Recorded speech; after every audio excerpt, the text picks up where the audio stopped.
My name is Nikki Toyama Szeto. I'm the Executive Director for Christians for Social Action, and I'll be the moderator for this panel as we continue to try to go deeper and unravel some of the complexities of the conversation that you all are engaging with.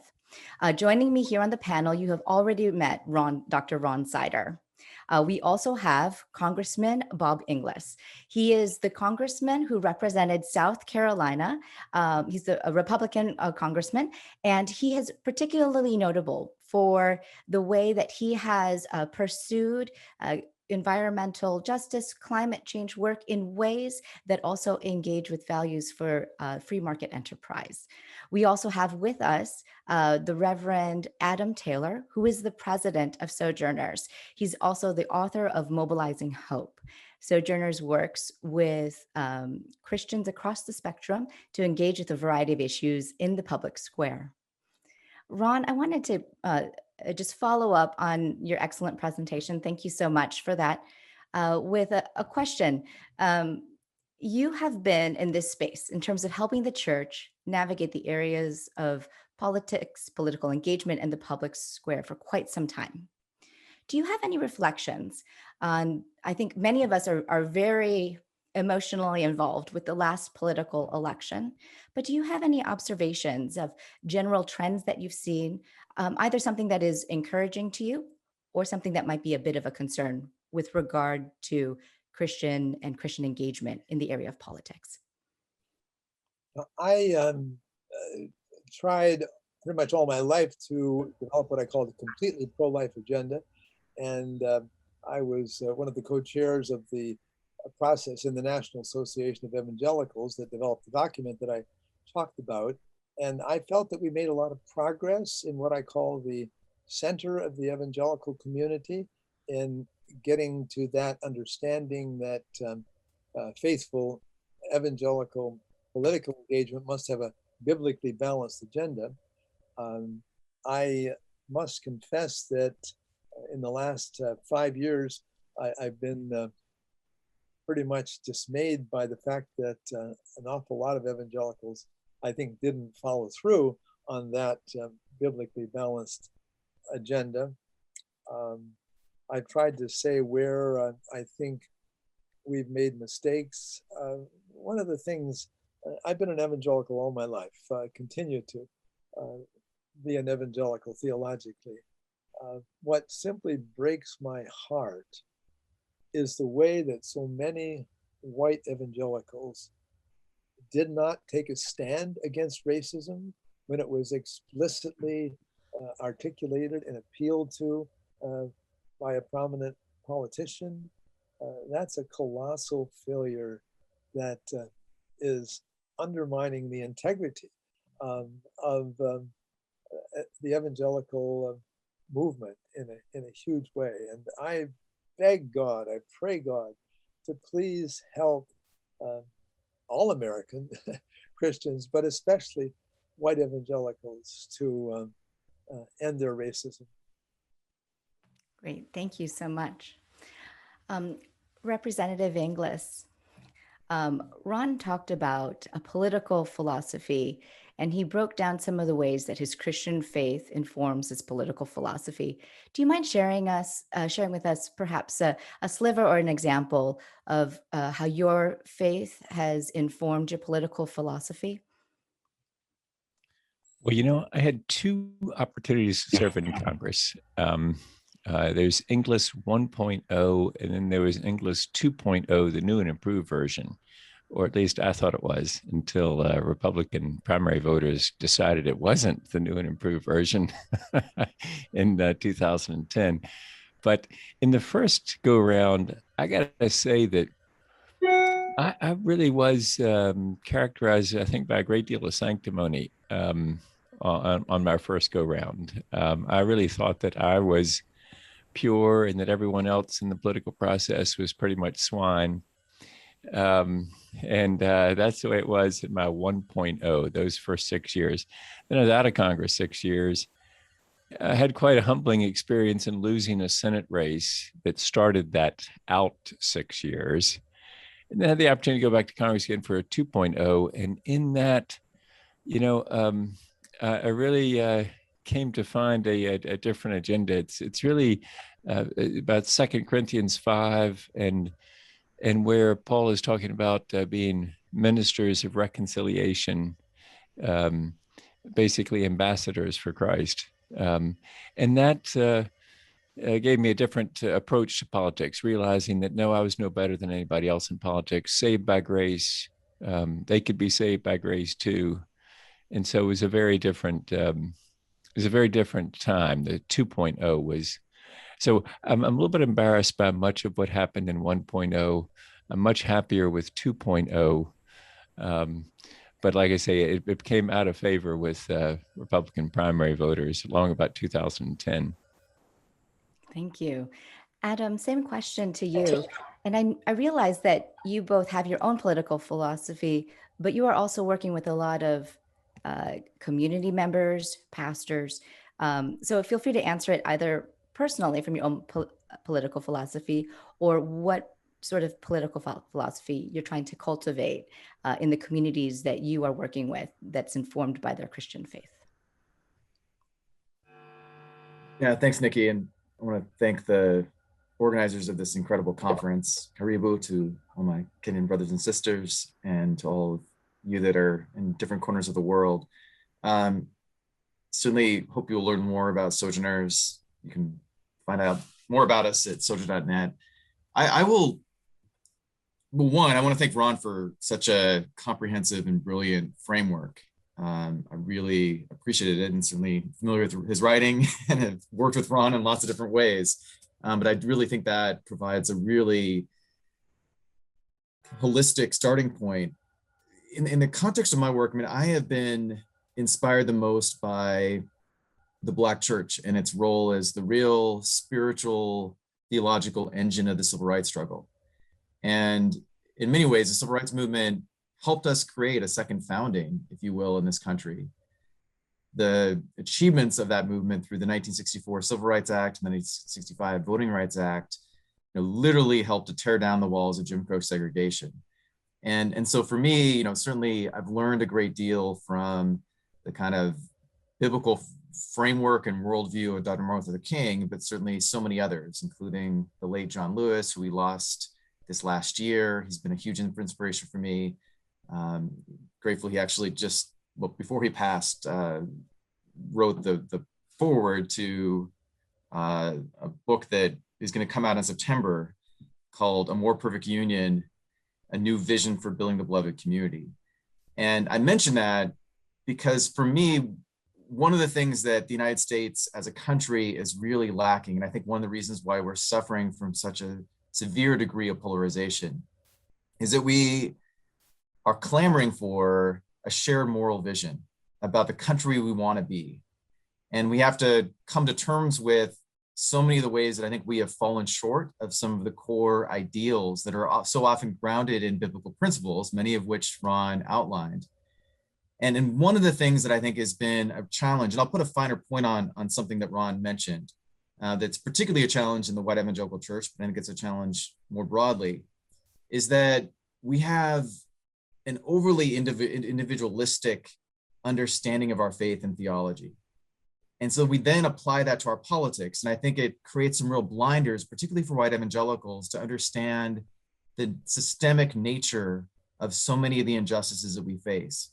And so it helps to explain that even after this summer that many have been referring to as a kind of racial reckoning, racial awakening summer, where we saw the horrific murder of George Floyd, but also of Ahmaud Arbery and Breonna Taylor and so many others, that opinion among white evangelicals did not really budge at all in terms of their understanding that we have a problem in the United States, a systemic problem around racialized policing and police violence, and that we can't solve that challenge, that crisis, purely through compassion or charity. It requires a real transformation of policing, greater accountability in policing. And I can get into more of those solutions and what needs to happen, but that's just one example of many that we can point to. So I do think that we have to have a sharper understanding of the root causes of many of the challenges and injustices that we still face, whether it's in the United States or in other parts of the world. And that's a critical part of what the church needs to lean into. And it's one of the reasons why, sadly, there has been such silence and complicity within many parts of the church in the context of a real resurgence of white nationalism and racism that, you know, really is an assault on the Imago Dei and is something that undermines the witness of the church itself. Congressman Inglis, did you want to respond to that, or? Well, yes, I think Adam's right. It's, you know, in 1 Corinthians 20, Paul says that in Christ, God was reconciling to himself all things. And too often, I think we evangelicals decide that really what we've bought is a fire insurance policy just for ourselves. You know, it's just for us, and it's just a get out of jail free card or something like that. I mean, it's very limited. But no, it's a much bigger deal than that. He was, in fact, giving us escape from our sin, but he's also reconciling to himself all things, the whole creation. And so the cross is much bigger than the average sermon about the 4 spiritual laws is. It's a lot bigger than that. It's a great big cross, and it's a great big problem we have with sin that is pervasive. And so, yes, God was reconciling to himself all things in the work of Christ. And just a bit of a note, we will have a time after I ask a couple of questions to the panelists to put your questions forward to the panelists. If you're joining us from the virtual audience, please feel free to add your questions to the Q&A, and we will go through those and go through as many of those as we can. If you are in person at the summit, we'd encourage you to alert one of the MCs or one of the runners that you have questions, and we'll take a couple of questions from the in-person summit as well as a couple of the virtual questions. Congressman Inglis, a question for you as a Christian elected official. One of the things that this summit is engaging with is this idea of staying firm on the rock of Jesus in the midst of the storms that are the political reality. And this question also to Ron and to Adam. But Congressman Inglis, I wonder if you might have some insights of what it might look like to stay firm on or practices or advice for those who are considering seeking office of staying on that sure foundation of Jesus and rooted in their Christian faith, when I think many of us cannot actually anticipate what it's actually like to be an elected official. I think the main thing, excuse me, is to make sure that to know the audience that you're playing to. And you know, the incredible thing in Christ is we have unconditional acceptance by the audience of one to which we play. And so you can play that audience, or you can play to the political audience. And I can tell you that the temporary affections of that political audience are very, very temporary. You know, I, as I said, I had this first time in Congress, and then I was out 6 years, came back for another 6. And it was really remarkable. I wanted to experience that. You know, I wish that really every politician had that opportunity to be in office, then out of office, then come back, because you come back with very different things in mind. So, for example, in 1.0, I used to get this letter from a lobbyist every year on my birthday, and it started out, honest to goodness, I'm not telling, this is honest. The letter started, Congressman, your birthday is a cause of national celebration. And of course, somehow the celebration ended during those 6 years that I was out. I don't know what happened to the celebration. I would have thought that my birthday would still be a cause of national celebration if in fact it was in those first 6 years. And so what you come to realize is these people just want to use you. They don't love you. But we are loved, amazingly loved, by that audience of one to which we play. And of course, then there's a cheering section too that goes along with that audience of one to which we play. And that is maybe your spouse, maybe your children. They'll love you. They'll cry at your funeral. But I can bet you that the political crowd will not shed one tear at that at that funeral. So it's just keeping in mind who you're playing to, and realize that it is just temporary affection in the political crowd. So that makes it a lot easier to follow Christ and not worry about the political crowd, and to realize that if they toss you out, it's not the worst thing in the world that can happen to you. The worst thing in the world is to lose your soul. And in 2010, I lost an election by getting tossed out by that political crowd, but I did not lose my soul. And so it's just a matter of making sure to keep in mind who you're playing to. Adam or Ron, do you have any comments? I know that you all have engaged in very many changing winds, but how do you either personal practices or practices that you've seen of folks in terms of staying rock solid, grounded on Jesus and in the Christian faith in the midst of all of that? Yeah, I've tried to say the basic things already. I think that remembering that Jesus is our Lord, that our oneness in the body of Christ is more important than everything else. Those are crucial. I would like to go back to Congressman and invite you to say a little more about how your honesty about the science of global warming got you into political trouble, and what your reflections on that tell you.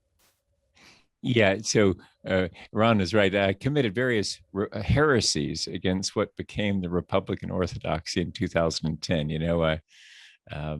Various things, but the most enduring of which was saying that climate change is real and let's do something about it. Because what had happened was Republicans in the United States had been in favor of climate action. In fact, it's hard to remember this, but in early 2008, Newt Gingrich, the former Republican Speaker of the US House of Representatives, was on a couch with Nancy Pelosi, the current Speaker of the House, and an advertisement.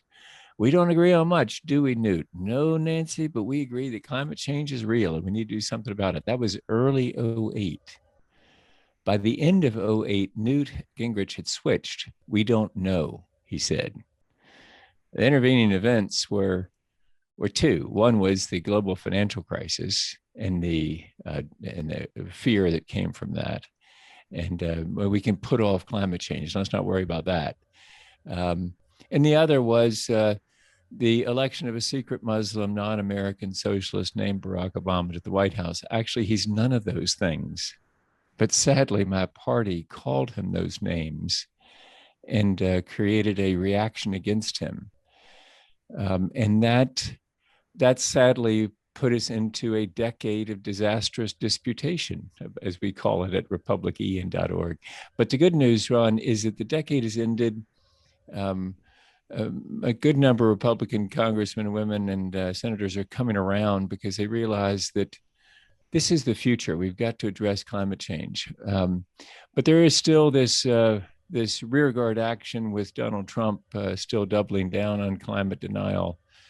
So we're in the midst of working that out right now. But yeah, it's a matter of keeping in mind that, since Christ was reconciling to himself all things, and since he does care about the whole of creation, we should be stewards of that creation. And to do that joyfully and with persistence, even in the face of changing political winds, which would you rather, fly on those temporary winds that will drop you, or be certain that you're going to fly with the steady winds of Christ and the Holy Spirit guiding you. So it's I'm glad for that. I wouldn't have chosen the course that I'm on, but I'm glad for it. Crucial part of it is just to be genuinely honest about the facts, in this case, the scientific facts. So thank you. Yeah, and to realize in that, Paul says in Romans 1 that what we may be known about God is clear from the creation itself. And so this strange thing of Christians sort of disputing science, it's weird because, that's what we say. We say that what may be known about the creation, about God is clear from the creation itself. His fingerprints are everywhere. And so science is just trying to discover the patterns, the order that the creator put in place. And so to deny that, it's really to deny that there is an order to the universe and that there is a creator to that universe. It's a strange place for Christians to be, denying climate change. Amen. Great. Thank you so much. Before we go into the questions from the folks in the summit, Reverend Taylor, I wanted to ask you a question. You and Sojourners have done a lot of work engaging with Christians across the spectrum. And I think within the United States, I think what's really shocking to me is the level of division, the level of fracturing that is occurring, even among those who are Christians or very engaged with their faith. Do you have any observations around that? I know that Ron has touched on the issue of racial justice and racism, but do you have any observations, particularly that might be helpful as other countries are navigating, engaging with Christians across great difference and great fracturing? Yeah, no, thanks. I just want to share one quote that does tie into that, but I think also kind of a bridge from the last conversation. So Dr. Martin Luther King once said that the church at its best is called not to be the master or the servant of the state, but to be the conscience of the state. And there's real dangers in the church kind of getting co-opted by political partisan agendas, or trying to take over the state. And I think that's the major mistake the religious right as a movement committed in its formation, is it tried to essentially take over the Republican Party. And I think in the process, it kind of got co-opted by that party, and then ultimately kind of got co-opted into a cult, in a sense, around a particular politician, in this case, most recently, former President Trump. There's many different forces that I think are contributing to so many of the divisions within the church. And it's painful. I think it's really causing many, particularly younger people, to leave the church because they see the church as being hypocritical. They see it being over judgmental. They see it becoming overly politicized in some cases, or completely apolitical in other cases. And so we desperately need this kind of framework that Ron just described. And part, I think, of what is a kind of cure or antidote to some of these divisions is, one, just a deeper commitment to proximity and relationship. There was a survey done in the United States a couple of different times called the American Values Survey, and they surveyed Americans about who are you in relationship with? And they found that 70% of white Americans, so this isn't just white Christians, but white Americans more broadly, don't have a single African-American, Latino-American, Asian-American person in their close social network, someone they trust, that they have a close relationship with. And so we know that it's so much easier to demonize and to other people that you have no relationship with. And it's hard to have empathy toward the other when you have no relationship with them. And so I think part of the challenge is a relational one. Christians are called to, first and foremost, be agents of love, and to even love our enemies, which is probably one of the most important things we could be doing in the context of our politics right now. And so I think, this kind of deep commitment to relationship is really critical. The other is to center the Imago Dei in everything we do. Sometimes I think we can kind of be a little bit flippant about just how profound Imago Dei actually is, that literally the image and likeness of God is within each and every one of us. And so that means any effort or comment or action that denigrates that image is a direct assault on the image of God. And, it kind of gets back to the point Ron was making, that a kind of commitment to being anti-racist, to combat racism, shouldn't be this kind of optional part of Christian discipleship. It is integral to Christian discipleship. And so, the church should be at the forefront of that as well. There's a lot of work that's happening across the church to try to better help church leaders disciple people into a greater commitment to anti-racism. And Sojourners is developing some of those tools. Certainly Christians for Social Action is developing some of those tools. And so we have, certainly some resources to offer. But I think what we are missing the most is a greater sense of courage in this moment. And that's where we need all of you. That's a fantastic way, Dan. Thank you so much.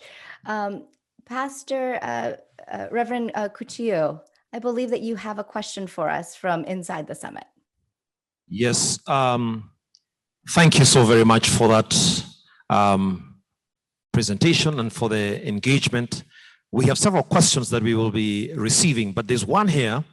Let me just share it. It says, do you see any real and meaningful change to the racial division that has defined the American church for donkey years? Did you hear that?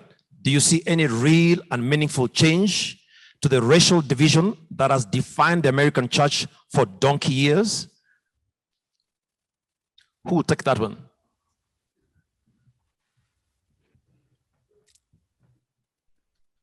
I think, Ron, you need to unmute. We can't hear you, Ron. Ron, do you want to take that one? Sorry, I'll start, but I want to hear from Adam and Bob. I wish I could say yes, but I can't honestly say that there's much progress. I could cite a whole bunch of examples of just irresponsible response. But Adam and Bob, your thoughts? I think it's important to kind of take a longer historical perspective on this. I mean, American history has been one of progress and regress. And, we have seen, progress and then a kind of backlash to that progress. We saw it after the end of the Civil War and the creation of the Reconstruction era, where in the course of 12 years, you had significant transformation take place across the South, not just in ending slavery, but literally with the highest level of Black elected politicians. And there was a backlash to that progress, and it led to the end of Reconstruction and the pulling out of troops from the North that then kind of led to this kind of era of terror and the creation of the Jim Crow system. And so, I think that we've kind of seen that maybe in shorter time segments in the last number of decades. Certainly there has been some progress. And certainly the civil rights movement is the most recent example where we saw significant progress. But even at the civil rights movement, again, there was kind of this pushback, and we saw, the kind of war on crime and the war on drugs that created a significant crisis in the context of incarceration, particularly of African Americans.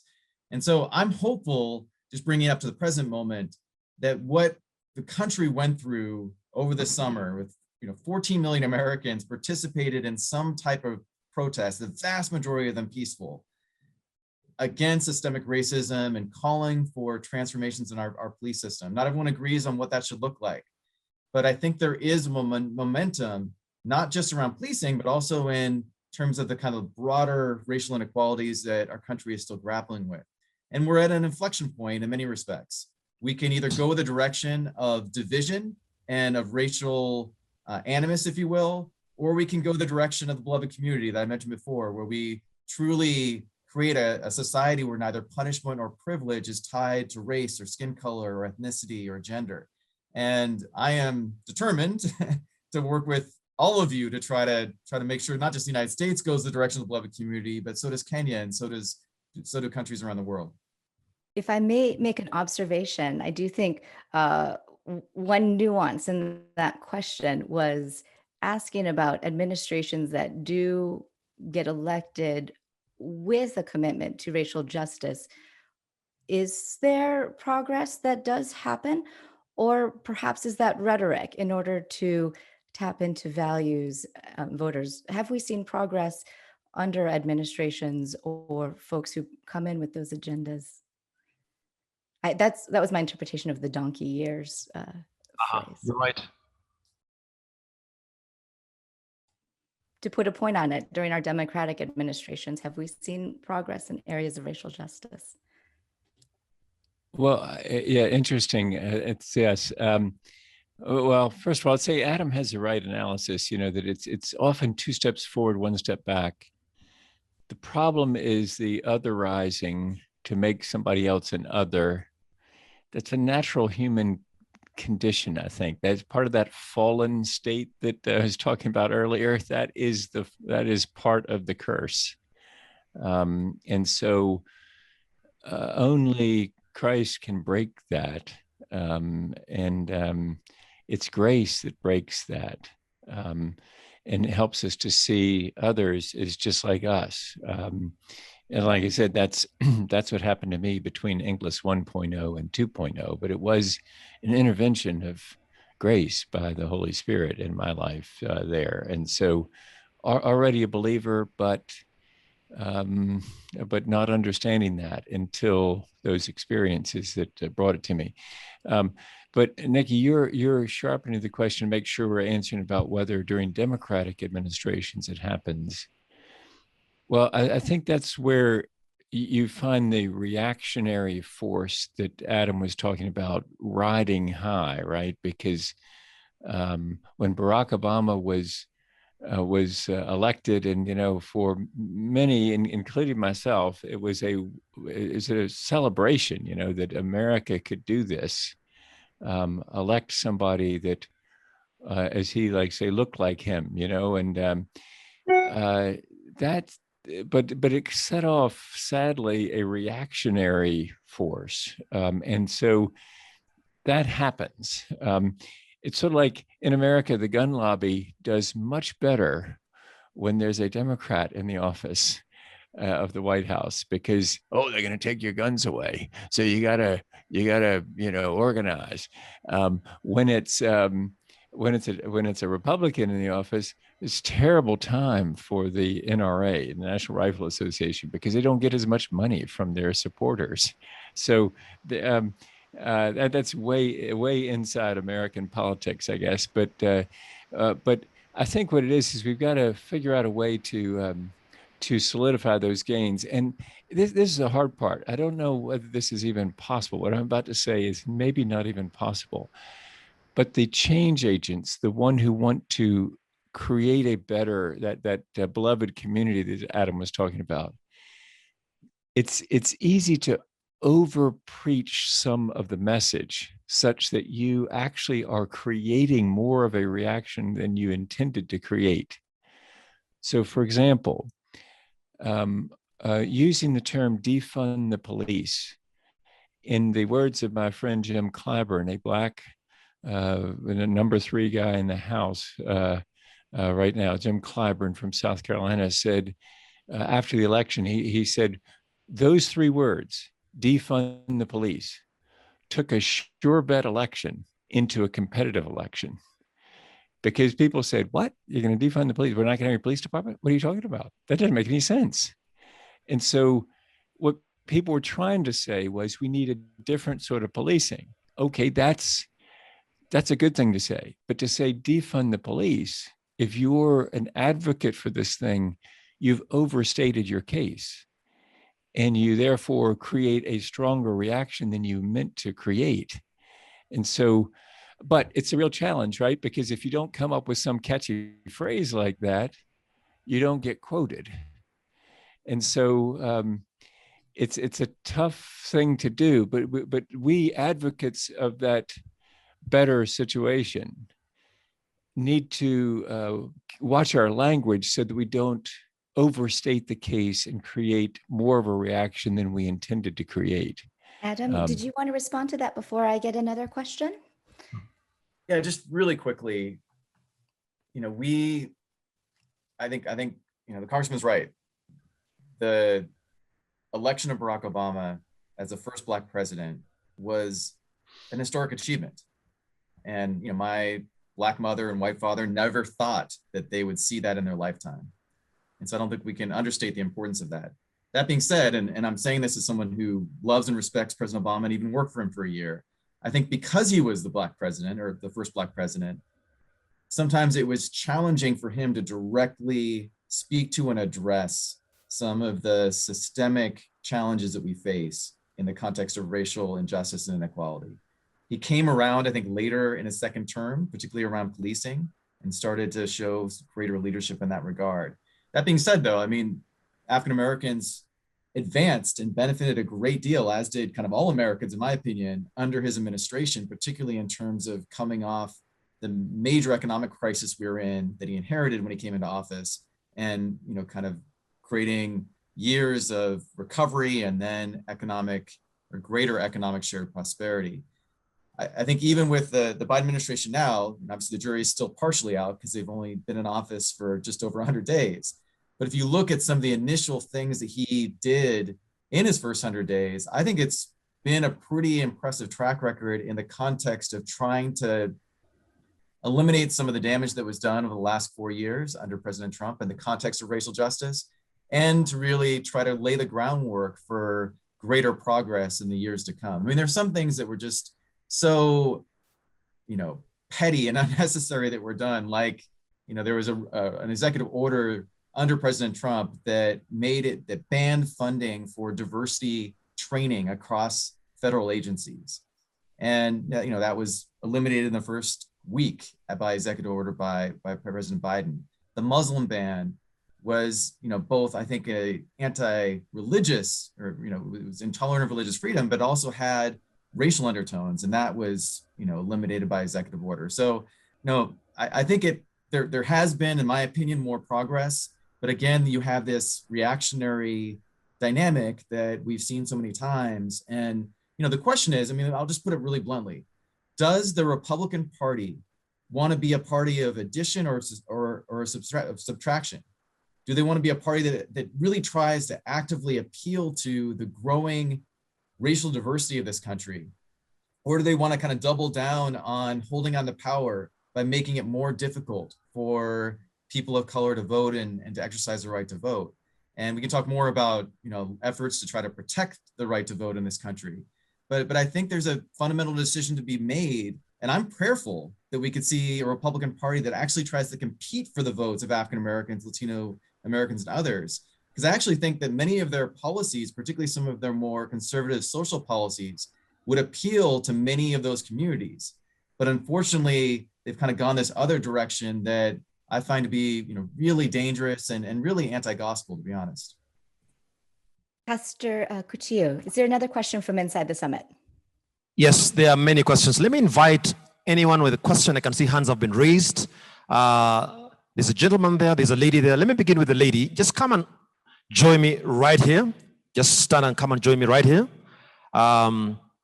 Introduce yourself, ask your question. You'll be given a microphone. Just come. Come and stand right here beside me and look into that camera. Just come. So my name is Rachel. I'm one of the trustees of Hesabika. This is my question. I have two. So one is to Ron Saida. What happens when the issues that you care about are split across party platforms? So let me be specific. You're pro-life, so you want to vote Republican, and then you want economic justice, which is on the Democratic platform. You can only vote for one presidential candidate. So do you vote for Trump? Do you vote for Biden?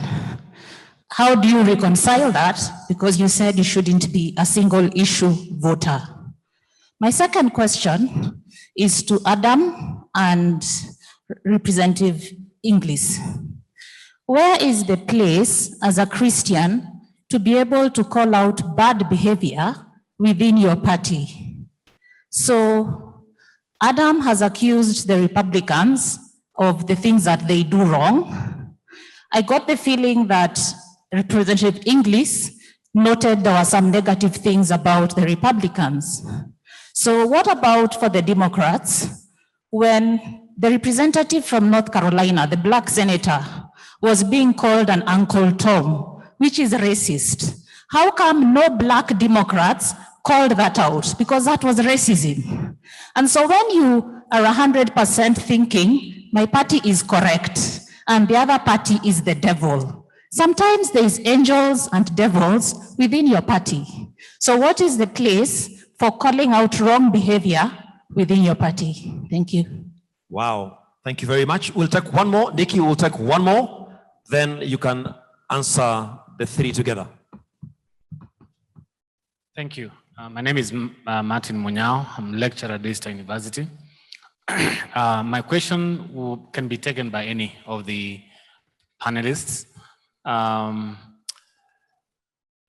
going to make a very general statement, very general. It's not supported by any evidence, but generally speaking, the American church is divided politically based on whether you're leaning right or left. That's, whether you're leaning on the left side of politics or the right side, conservative or liberal. Now, since we're talking about the church and politics, what is the point of departure in matters of faith, being the body of Christ? What are the bare minimums in terms of faith so that we know this is where the line is? This is the main point of departure. Help us understand as non-Americans. Thank you very much. Over to you, Nikki. Fantastic. Ron, would you like to take that first question? Yeah, in fact, in some ways, my comments will speak to both. I have always found that in presidential elections, I agree more with some of the Republican stances, and I agree with some of the Democratic stances. And what I felt I always needed to do was to look at the whole picture and decide on balance which set of policies is closer to that normative biblical framework that I talked about. I knew that I would always be unhappy with some of the person I voted for, and I have in fact voted both Republican and Democrat over the years. I think that what is so desperately urgent is for all Christians to say, we're going to seek a biblical balance. We're going to be concerned with the whole range of issues. And then we're going to try to decide on just one specific thing. In the last election, I actually organized a group of prominent, a group of prominent evangelicals, former heads of many evangelical seminaries. And we called ourselves pro-life evangelicals for Biden. We made it very clear we disagreed with Vice President Biden on abortion, but we thought there were also other issues that are pro-life issues, namely racism and poverty and so on. And we said, on balance, we think that our biblical faith leads us to go this way. But we were clear, we didn't agree with Biden on some issues. So that's the way I try to do it. I try to ask, on balance, which of the candidates is closer to my position, or if you want to put it negatively, on balance, which of the candidates will do the less damage? Reverend Taylor, would you like to respond to either the questions about accountability within a party or also the point of departure? Yeah, they're great questions. So a couple of points. One is that, let's be clear, the kingdom of God is never on the ballot. There's no candidate that is going to perfectly represent all of our Christian values. And of course, there's lots of ways we're going to disagree to how to apply those Christian values, those biblical values, to the messiness of politics. And so I think we have to kind of approach this from a degree of humility. And I think Ron certainly echoed that sentiment in his opening comments. The second point is that, our responsibility as Christians is to try to hold all parties, all politicians accountable to what we think are the core biblical priorities. And again, there's going to be some disagreement about that. But I think there are so many shared values by which we can derive our priorities that we should really be uniting around. And certainly, as Ron rightly pointed out, the Bible is crystal clear that we should show a particular concern for the marginalized and the vulnerable, for the orphans, the stranger, the people living in poverty. And so I think that's kind of a starting point that should really unite us and center us. There's lots of ways in which we, as putting this in my own context, we as Sojourners have tried to hold both political parties accountable for greater leadership in the fight against poverty. We've been quite critical of both Democrats and Republicans for not prioritizing policies and budgets that would help lift people out of poverty. And we actually did a lot of work in the lead up to the 2008 election. That was the election that Barack Obama was elected as president, to try to push candidates on both sides of the aisle to commit to a goal of cutting poverty in half over 10 years. Very much a kind of US version of the Millennium Development Goals, which we were also a major champion of. And through a lot of advocacy efforts, we were able to get all three Democratic primary candidates, Hillary Clinton, John Edwards, and Barack Obama, to commit to that goal. And it took a lot of work to do it and a lot of pressure to do it. And so I'm just using that as one of example of many that I could point to, where many of us that have tried to engage in a consistent way have also been critical of Democrats and try to hold them accountable to the things that we care about and we think should be a priority. The last thing is that we really do have far too much demonization in American politics. And I don't know the degree to which this is happening in Kenyan politics, but I would imagine this is also a challenge. We should be the first to model a kind of politics that is filled with grace and that literally embraces Jesus' call to love our enemies. And unfortunately, the US politics has devolved into a kind of us versus them, zero-sum mentality that I think got particularly acute during the context of the last 4 years.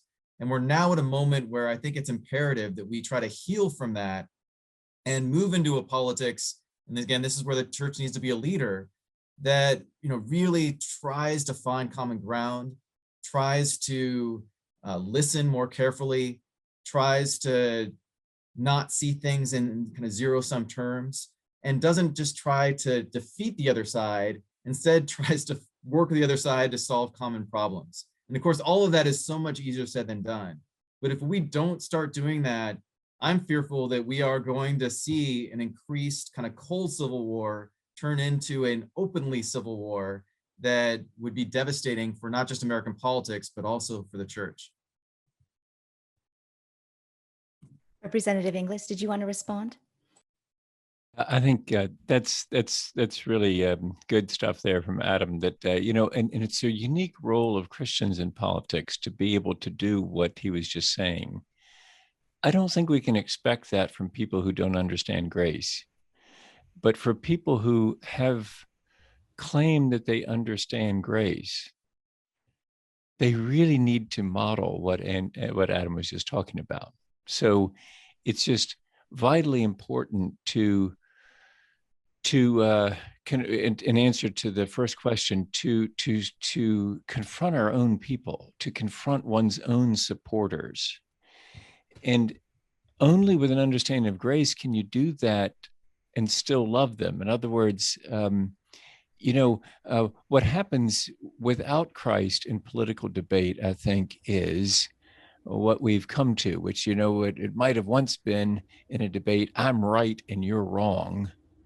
Now, as someone has said, it's I'm right and you're evil. Well, that's a different debating style, I mean, it's like, no, I'm right and you're wrong. That's fine. Let's have a debate about whether capital punishment is good or bad. Okay, we have a debate about that.